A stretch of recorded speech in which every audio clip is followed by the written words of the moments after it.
बहू के हाथ। घर की बहू शीना को इस बात का बड़ा घमंड था कि जिस काम में वो हाथ डालती थी वो काम अच्छा हो ही जाता है। शीना की हर बात में हाथ का इस्तेमाल जरूर होता था। एक दिन शीना का पति आकाश उससे कहता है, कल जो वो भिंडी बनाई थी ना तुमने, वाह वाह वाह वाह, मजे आ गए। मैंने अपने हाथों से बनाई थी। मेरे हाथों में वैसे भी जादू है, जिस चीज को छू लेती हूँ सोना बन जाती है। अब ये थोड़ा ज्यादा हो रहा है।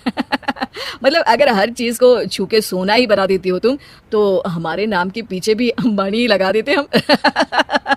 चुप रहो, मुंह पे हाथ रख लो, कुछ भी बोलते रहते हो। शीना की सास बगिया से पूजा के लिए फूल चुन रही थी।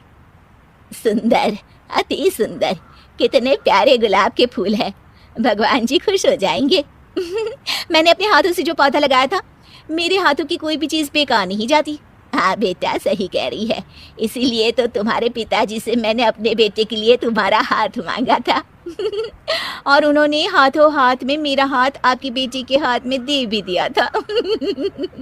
हाँ बेटा, वो तो है, पर मुझे ये बता, तू ये हर बात में हाथ क्यों बीच में लेकर आती है? माँ जी, पंडित जी ने हाथ मेरा देखकर नैनीताल में कहा था कि मेरे हाथ जगन्नाथ हैं, मेरे हाथों से कभी कोई काम नहीं बिगड़ेगा, तो मेरे हाथों की तारीफ तो मुझे करनी पड़ेगी ना। हाँ हाँ, ठीक ही कह रही हो वैसे, तो मिलाओ हाथ इसी बात पर। शीना को न सिर्फ इस बात पे गर्व था कि उसके हाथ से सब अच्छा होता है, बल्कि घर के सारे काम भी वो पहले अपने हाथ से करती, फिर कोई दूसरा उन कामों को कर पाता। एक दिन शीना कपड़े धो रही थी। अरे घर में वॉशिंग मशीन है तो सही, खुद क्यों थक रही हो? कपड़े पहले मेरे हाथ से धुलेंगे, फिर वॉशिंग मशीन से। पहले हाथ की सफाई, फिर मशीन की धुलाई। अगर आज डाकू गब्बर सिंह होता ना, तो वो ये हाथ मुझे दे दे ठाकुर, तुमसे जरूर कहता, और मैं तो दिलवा भी देता तुम्हारे हाथ। हर एक काम में हाथ बटाओ, ज्यादा जुबान न चलाओ, वरना दूंगी एक उल्टे हाथ से। क्या दोगी? कपड़े दूंगी, लो निचोड़ो। ऐसे ही एक दिन, अरे बहू, ये सोफे पर चढ़कर हाथ से पंखा क्यों घुमा रही हो? माँ जी, क्योंकि मेरे हाथ से घूमेगा तो ज्यादा अच्छे से हवा देगा। अरे बेटा, फिर तो तुम गाड़ी का पहिया भी हाथ से घुमा के मायके जाया करो। एक बार आकाश ने घर पर कार लाने की बात छेड़ी। माँ, सोच रहा हूँ कि एक कार लेकर आता हूँ। ले ले बेटा, क्यों नहीं? अरे पैसे हो तो हवाई जहाज भी ले लेना। हाँ, पैसा तो हाथ का मेल है, ले लेते हैं। इस हाथ पैसे देंगे, उस हाथ कार ले लेंगे।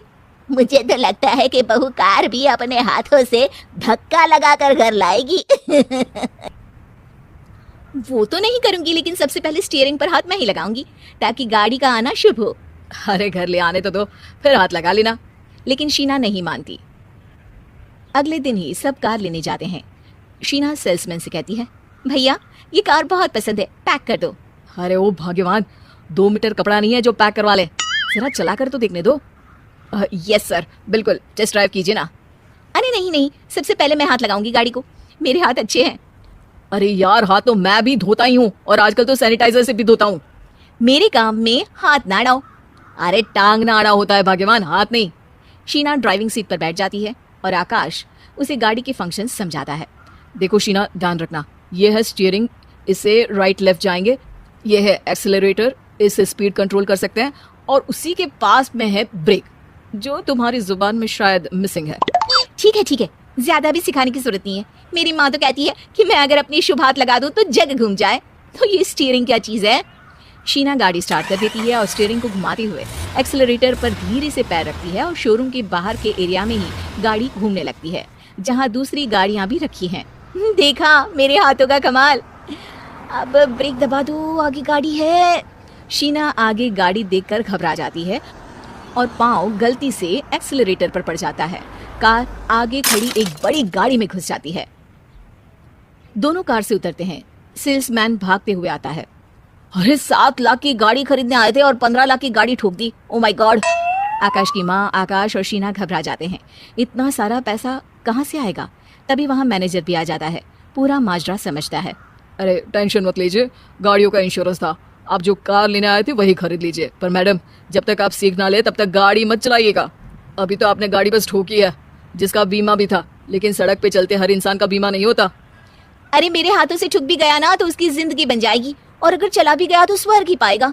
मैनेजर साहब, मेरे हाथ में कोई दिक्कत नहीं है, वो तो बस पाँव गलत जगह पर चला गया था।